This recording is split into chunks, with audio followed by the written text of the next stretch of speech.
باز هم خوش آمدید بیننده های گرامی. در بخش اخیر برنامه هستیم و در بخش اخیر برنامه مصاحبه ای داریم با جناب استاد عبادالله سلطانی، عالم دین و خطیب در یکی از مساجد آلمان.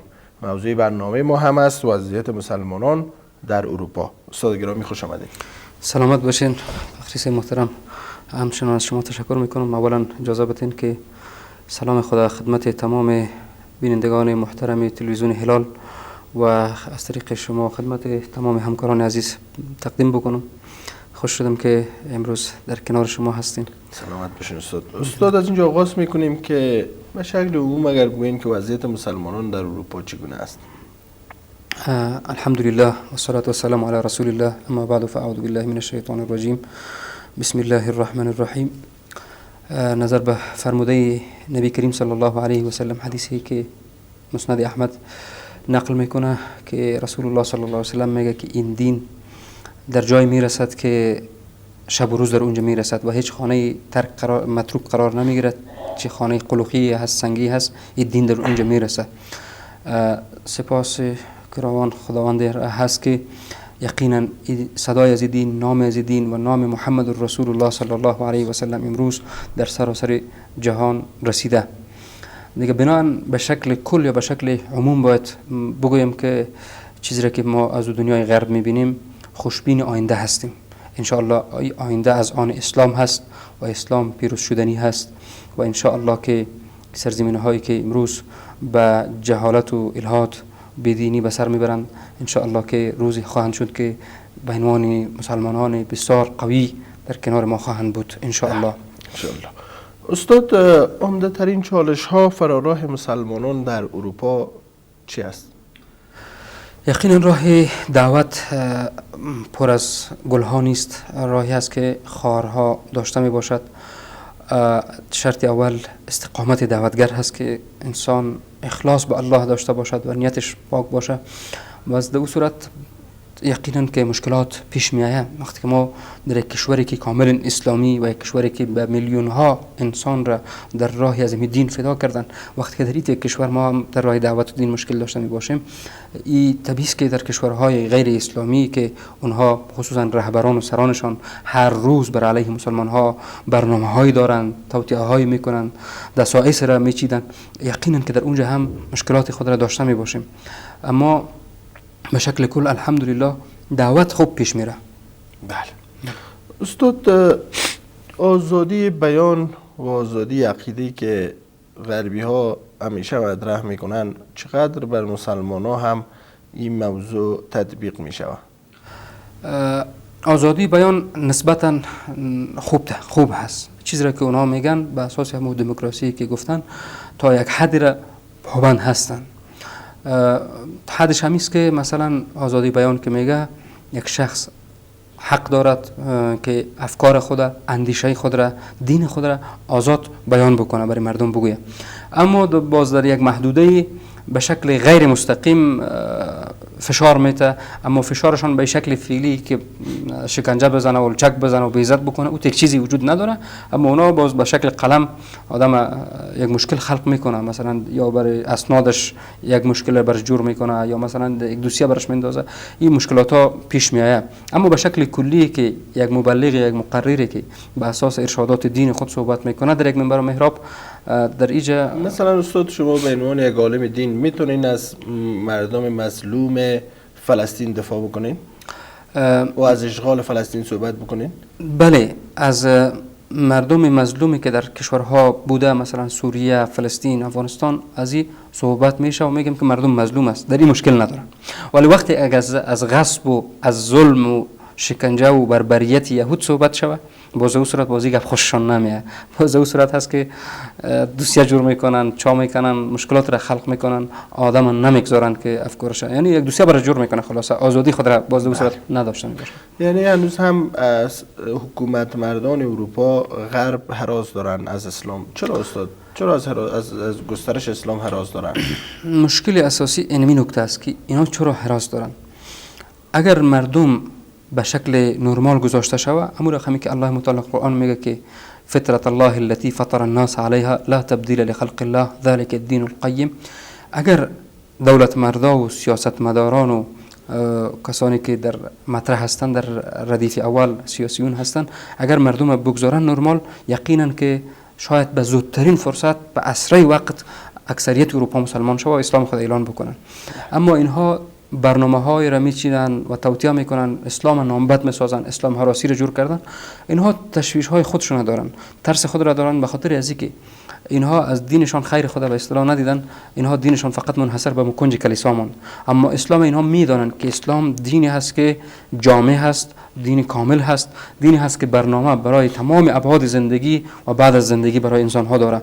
اینا از این ترس دارن که اگر نظام اسلام بیاید و مسلمان و اسلام حاکم شود، دیگر همه چیز ازشان شاید بگیره، از دستشان بره و قدرتشان از دستشان بره و ثروتشان از دستشان بره، چرا که اسلام در تمام ابعاد زندگی مداخله داره.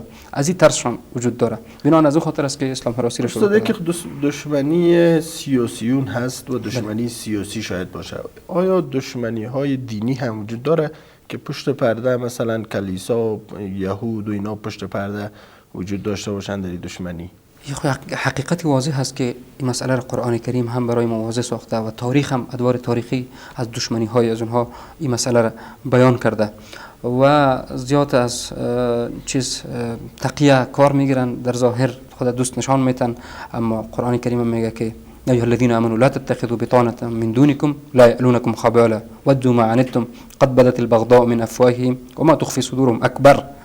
این قول الله هست و در این هیچ شک و تردیدی هم وجود ندارد که مسلمان باید همراز و هم کلام خود اونها را نسازه، یعنی اونها را به عنوان یک شخص امین قرار نده، چرا که دشمنی سختی که اونها در دل دارن این مسئله واضح هست. دشمنیشان با پیغمبر اکرم صلی الله علیه و سلم و با قرآن کریم این مسئله واضح هست و دشمنیشان هست.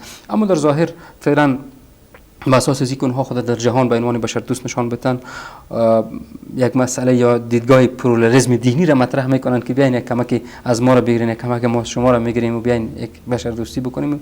یک چیزی هست که بسیار انسان های ساده لوح و یا به اصطلاح خوشباور سر این مسئله گل خوردن و فکر میکنن که این چیزی است. اما این مسئله سابقه هست، مسئله هست که استاد شهروندان عادی غیر مسلمان روابطشون با مسلمان ها چگونه است؟ رفتارشان با مسلمان ها چگونه است؟ شهروندان عادی را قسمی که ما آدمی 5 سال و 6 سال مطالعه میکردم دیدیم میتونیم که مردم به دو بخش تقسیم بکنیم. کسانی که سنشان بلند هستند و کارانسن هستند و تعداد نوجوان ها هستند. کسانی که سنشان بلند هستند و مسن هستند به شکل چیز بگویم عمدتاً اونها مخالف هستند. مخالف هم دیدگاه مسلمان ها هستند و هم از نژاد ها هستند، چه مسلمان باشد چه غیر مسلمان باشد، همون مفکوره نازیست ها در ذهنشان هست. اما نسل جوان خوب هست. نسل جوان وقتی که اینها در مکتب، در پوهنتون، در هر کوچه قد اولاد مسلمان آشنایی پیدا کردن، به اساس اونمو شناخت مستقیمشان مورد اعتمادشان قرار گرفته، اونها مشکل خلق نمیکنن، بیشتر مشکل خلق نمیکنن و اونها اسلام به عنوان اسلام کم کم از این دریچه درک کرده میرن و اینا میفهمن قسمی که بر ما از طریق تلویزیون ها و رسانه ها تبلیغات شده بود که هر اسلام تروریست است والعیاذ بالله یا قاتل هست یا به اصطلاح اینقدر خشن هست. ایرا نسل جوان امروز درک کرده که گپا از حقیقت دور است. از اون خاطر هست که نسل جوان بهتر است. استاد برخی اوقات ما در رسانه ها اخبار که میشنویم بالای مساجد حمله صورت میگیره. اماکن مقدس مسلمان ها چقدر در امان است و توسط کدام حلقات میشه که حمله صورت بگیره؟ این اصلی منشه از همه که سر مساجد حملات صورت میگیره باز همون میدیاها و رسانه های از اونها هستن که اسلام هراسی رو شروع کردن و اونا تاپا میزنن، کسی را به نام سلفیست میگن و کسی را به نام این و آن تاپا میزنن و یک تعداد کسان جاهل و انسان های وابسته به احزاب چپی ها و افراطی های مثلا نازیست ها اونا هستند که باز بالاخره حملات را انجام میدن سر مساجد و امنیت و آرامش میگیرن. شما استاد چقدر احساس امنیت میکنین به عنوان یک خطیب یک مسجد؟ ولی خود توکل به الله هست دیگه، همیشه ما توکل و اتکای خود به الله متعال 100% تهدید وجود داره. بعضی در دیوارها شعارها نوشته میشه برای مسلمان ها، شبنامه ها در مسجد میفته، حراس شدید وجود دارد. حتی شبها که یگان شب من در مسجد می باشم، خادم ما 2 نفر 3 نفر امروی ما می باشن، ما تنها نمیگذارن. اما محبتی که دارن، اخلاص ما و توکل خود به الله داریم، چیزی که الله مقرر کرده و تقدیر الله رفته او چیز آمدنی هست. اما اینطور که ما بگم که کاملا ما به عنوان یک شهروند نرمال عادی هستم، اوجا هیچ مشکلی نداره، میگه غلط است و ترس و هراس وجود داره. استاد، یک موضوعی که همیشه در غرب جنجال برانگیز بوده و خصوصا در اروپا، موضوع حجاب، ممنوعیت حجاب توسط نظام های غربی بوده و موضوع برقه. چرا غربی ها از حجاب هراس دارن در حالی که مثلا مسیحی ها هم خانم های مسیحی که میتونن از او استفاده بکنن در مذهبیشون، اما چرا مسلمان ها محدودیت دارن؟ یکی از عقده های درونیشون امیست، یکی از نشان دهنده عقده های درونیش امیست، چون این تعلق میگیره به شخصیت یک انسان. یک خانم، یک دختر به اساس خواست خودش، به اساس ذوق علاقه خودش، به اساس دینش که پابندی داره حجاب خود میپوشه. اما میبینیم که برای از او قوانین را وضع میکنن، محدودیت هایی را میسازن، مشکلات را خلق میکنن. یک طرف قضیه و دوم طرف قضیه ضعف مسلمان ها هم هست که اونها این کارا کرده میتونن، چون که اونها داد از دموکراسی میزنن یا از حقوق شهروندی میزنن، ولی اینمی حق را باز بر مسلمان ها قائل نیستن، نمیتن. اما این ما به اطمینان میگم که اگر امی اصل در دین یهود می بودن، باز اونها بیش از حد او را احترام میکردن. اول مسئله ختنه اطفال است. مسئله ختنه اطفال همین تو سر صداها را بلند کردن که باید این را منع بکنیم، که سر حق یک طفل زجر است و ظلم است، باید منع بکنیم. ولی از طرف دیگر دیدن که این در دین یهود یک اصل است، اونها این کارا میکنن. اصلا از قضیه منصرف شدن، دست برداشتن، این کارا نکردن که ختنه اطفال ممنوع بکنن. در اینجا هم گله از خود مسلمان ها هستیم که ما منسجم نیستیم و از طرف دیگر اونم عقده های درونی هست، چیزی دیگری نیست. و اگر نه یک تیکه هست، یک پلاستیکی که کسی در سر خود میمونه و خودش احساس آرامش و امنیت خود میکنه، ولی اینها اما امنیت و آرامش از او سلب میکنن. استاد، بیشتر از حجاب مطرح شد. چطور وضعیت مسلمان های حجاب پوش استاد، آمارشان در اروپا؟ الحمدلله ایجای شکر است که در آلمان قسمی که ما میبینم، اگر مقایسه بکنیم با دیگر کشورها، بسیار خوب است. یعنی پارسال مراسم نماز عید ما در یک پارک ادا کردیم، برای خواهرها یک کمپ مستقل داشتیم. در امو ساحه مسجد خود ما در یک پارک نماز خواندیم. در حدود بیشتر از 150 زن از خانم ها در نماز شرکت کرده بودند. با اطمینان کامل میتونم بگم که 99% محجب با حجاب بسیار کامل و درست اسلامی بودند. یک جای افتخاری بود. قسمی که در امریکا ما دیدم نمازی در مسجد سید جمال الدین یعنی بسیار کمتر بود، ولی اینجا بسیار خوب بود. اما همین خواهرایی که هم خوب مراسم دینی و عقیدتی هست، اما به شکل انفرادی هم یک خواهر که حجاب داره احساس امنیت نمیکنه متاسفانه، که در شهر بیرون میشه ترس زیرا میخوره که کسی سرش حمله نکنه یا از طرف بعضی کسا پرزه میشنوه که سرش تمسخر میکنه. این تو گپا وجود داره. بله استاد، بیشتر از عدم منسجم مسلمان ها یادآور شدین.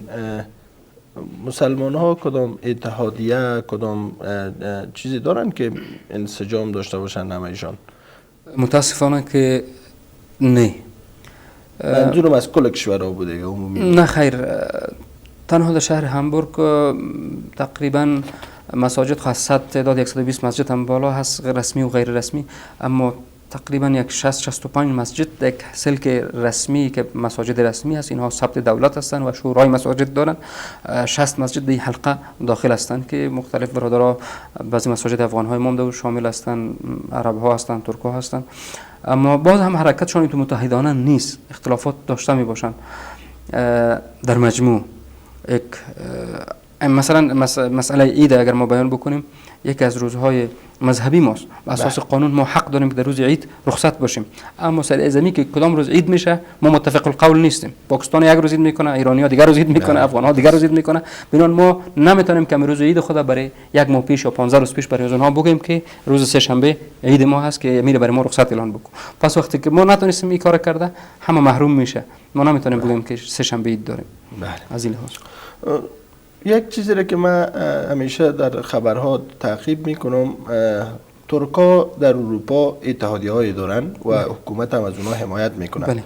وضعیت مسلمانان افغانی که در اروپا هستند چگونه است؟ آیا کدام اتحادیه دارین؟ آیا از طرف حکومت حمایت میشه نمیشه؟ چگونه؟ متاسفانه این قسمی که افغان ها در افغانستان همه مثل یتیم زندگی میکنن بی سرپرست، عین شکل در اروپا هم همین شکل است.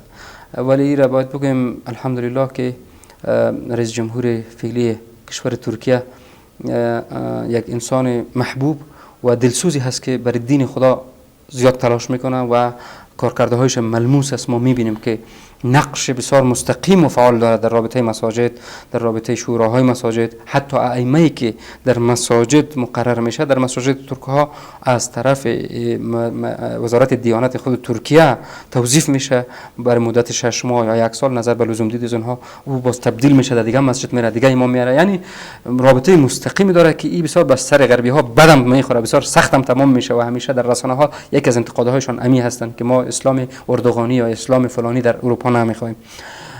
این کار خوبشون هست و حتی مسجد را که میخرن دیگه میکنن مشکلات اقتصادی داشته باشن، دولت مستقیما کمکشون میکنه، مسجد خریداری میکنه، حتی در افتتاح مساجد خود شخص رجب طیب اردوغان شرکت میکنه. این کارایشان است.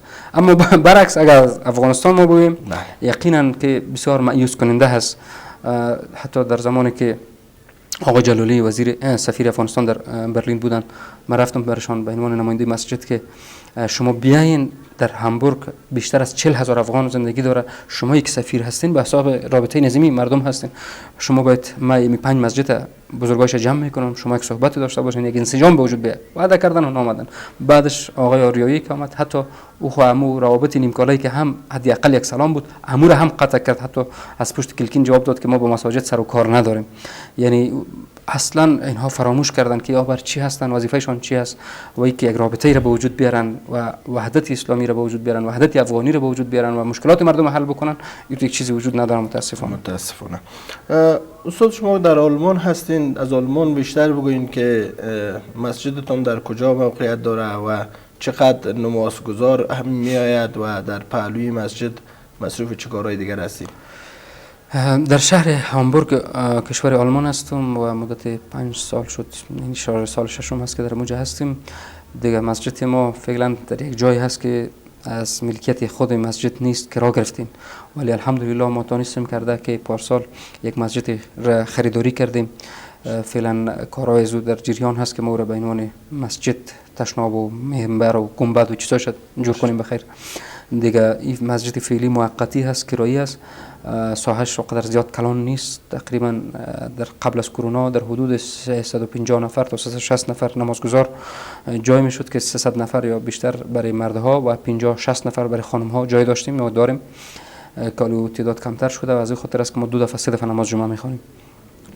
دیگه در داخل مسجد اونم مدرسه‌ای داریم که یک مسئولیت تدریسی داریم برای مدرسه که حلقات حفظ است و حلقات ناظرخوانی هست و حلقات مختلف. تقریبا 6-7 نفر استادا امروز ما همکار هستند از طبقه ذکور و از طبقه اوناس هم 6-7 نفر. خانواده ها چطور مسلمان ها علاقه ایشون برای اطفال خود روان کنند به مساجد برای قاعده و بقیه دروس اسلامی؟ این مختلف هستند. او کسایی که یک بوی یک شمه از فرهنگ و ثقافت دینی و اسلامی همراهشون بوده، یقینا که در اونجا بسیار موثر هستن، خوب هستن، خانواده با تربیت هستن، متدین هستن و دعوتگر هستن. اما کسایی که تربیت درست نداشتن، مثلا یک کمونیست آمد کمونیست شد و به اصطلاح هر چیزی که آمد و از اینجا رفتن در اون ملک، از اون ملک هم از اونا متاسفانه ما مایوس شدیم، از اونا چیز ساخته نشد و انتظارش هم نمیره متاسفانه. اما باز هم حکمت الله متعالی هست که اولادایشان باز که جوان شدن حقایق را درک کردن بهترین مسلمان ها هست. بله. استاد در مورد کتابخانه بگوین، گفتین کدام کتابخانه در کنار مسجد جور میکنین یا چگونه است این مورد؟ بله. ما مسجد در آلمان مثل از افغانستان نیست که یک مسجد و ملا و ملادانی به اصطلاح بگم، یک چیزی نیست. مسجد دامنه وسیع داشته می باشه. بله. که اول مسجد تأسیس میشه باید یک اتحادیه تشکیل شود که او به شکل قانونی راجستر دولت شود، او رئیس داشته می باشه، معاون داشته می باشه، مسئول مالی و دیگه هم تشکیلات خود داشته می باشه که به شکل انتخابی میه، اعضا هر چقدر می باشه حق العضویت پرداخت میکنن و نظر به اساسنامه یا 1 سال بعد یا 2 سال بعد انتخابات میکنن، رئیس به اون طریق تعیین میشه.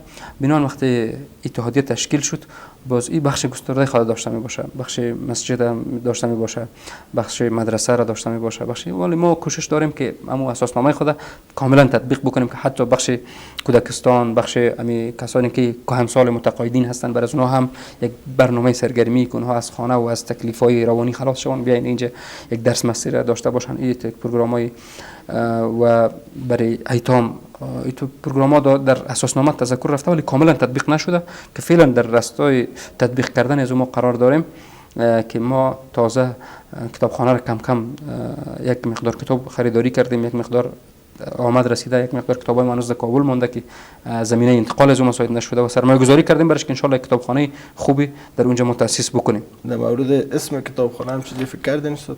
بله، در مورد اسم کتابخانه یکی از افتخارات ما که ما مسلمان هایی که در اونجا هستیم چیزی نیست که خالی بمانه و در تاریخ ثبت نشوه. مثلا در افغانستان وقتی که اسلام آمد صحابه کرام مثل شاد شمشیر ولی و مثلا حضرت تمیم انصار و جبیر انصار و اینا بودن که اسلام اینجا آوردن و امروز هم نامشان زنده است و واقعی است.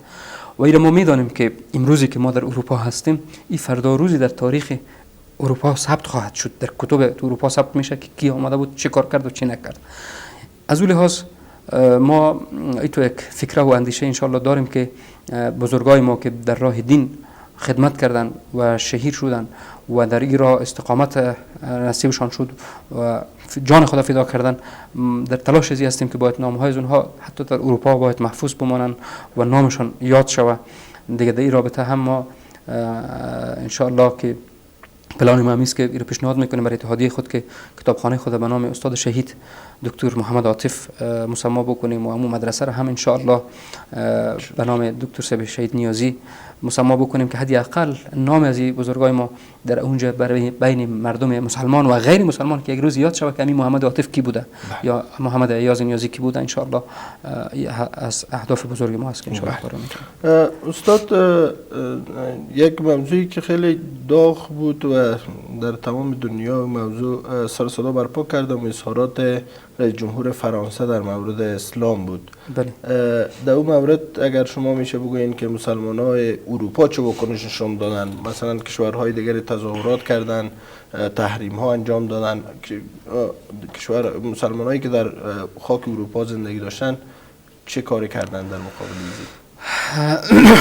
همو فرموده استاد سیغانی مرحوم خداوند رحمتشان بکنه، یک وقت پانتون بر ما میگفتن که هوشیار باشین، دنیای غرب که ترس و هراس زیاد دارن از اون مسلمان هایی دارن که در اونجا هستن که اونها هم تکنولوژی را میفهمن و هم دسترسی به اتم دارن، هم دسترسی به تکنیک دارن، همه چیز اونها میفهمن.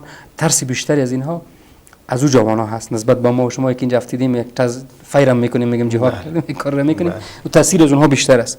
این یک حقیقت واضح است که عکس العملی از اون مردم که در اونجا هستن و برخورد از اون مردم تا این مردمی که اگر اینجا سر و صدا بلند میکنه اون خیلی متفاوت تر است و صدا هم اونجا شنیده میشه. دیگر در رابطه گستاخی از این آدم اولین مرحلهش نبود و به همین شکل چندین مراحل به همین پیمانه تکرار شده، اما الحمدلله عکس العمل بسیار جدی هست. اگرچه که گفتم پیشتر هم کرد بالاخره، بله، اگر با وجودی که هم مسلمان ها انسجام نداره ولی در این تو قضایا بازی مسئله بر ما مطرح نیست که تو ترک هستی ما و افغان هستم، تو عرب هستی، تو سلفیستی، تو مذهبی است، این چیز مطرح نیست. الحمدلله در اینجا انسجام وجود داره. ممنون استاد. به عنوان آخرین سوال در مورد آینده اسلام در اروپا اگر بگوین که آینده را چگونه پیش بینی میکنین استاد؟ آینده بسیار انشاءالله که آینده بسیار خوبی برای اروپا ما پیش بین هستم، چیزی که از قضایا واضح میشه ثابت است. زودترین وقت مساجد گسترش پیدا کرده رئیس، یعنی شهر هامبورگ ما بر شما بگویم که چیزی که بزرگایی که 30 سال پیش بودن و 25 سال پیش که اونجا بودن قصه میکنن که در تمام شهر میرفتن در یک مسجد مرکز جمع میشدن و نماز میخواندن و دیگه میکردن، حالی بالاتر از 100 مسجد تنها در شهر هامبورگ است. تنها 5 مسجد از ما افغان ها است در هامبورگ و شما ببینید که جوان ها از بیشترین نمازگزاران و کسانی که در درس ها شرکت میکنند طبقه جوان و نسل جوان هستند. و خوبی دیگه است که همین نسل جوان ما یقینا که وقتی که اونجا دین گرفتن، اگر خواهر است اگر برادر است، شما باور به الله بکنن که اونها نهایت کوشش را دارن که 100% دین در زندگی خود عملی بکنن. او خواهری که در اروپا حجاب میپوشه یقینا که او بوت کربلند هم باز در جاده نمیپوشه، او در عروسی هم شرکت نمیکنه، او در مجلس هم یک حرف اجازه غیبت گفتن نمیده. این تو نیست که بگویم من مسلمان هستم و دیگه تذکره ما مسلمان نیست است. اونا لذتش در می هست که اونا دین کاملا درک کرده و لذت دین چشیدن و بسیار مخلصانه بر دین خدا کار میکنن، بسیار به شکل حکمت و با حکمت و حکیمانه کار میکنن. بله، استاد عبادالله سلطانی عالم دین و خطیب در یکی از مساجد آلبان، خیلی ممنون استاد که به برنامه تشریف آوردین و وقت دادین. تشکر میکنم، زنده باشن. همچنان از شما و همچنان از بینندگان محترم تلویزیون هلال و از دستاندرکاران تلویزیون هلال تشکر میکنم که برای ما وقت دادین و وقت گرانبهایتان را گذاشتین. سفرم دارین استاد، سفرتان بخیر باشه. زنده باشن، سلامت باشن. خب بیننده های عزیزی بود برنامه اسلامی نرای که یه هفته تقدیمتان شد و موضوع بحث ما هم که موضوع خیلی جالب وضعیت مسلمانان در اروپا بود تقدیمتان کردیم. تا برنامه بعد که باز هم در خدمت قرار میگیریم، الله نگهدارتان.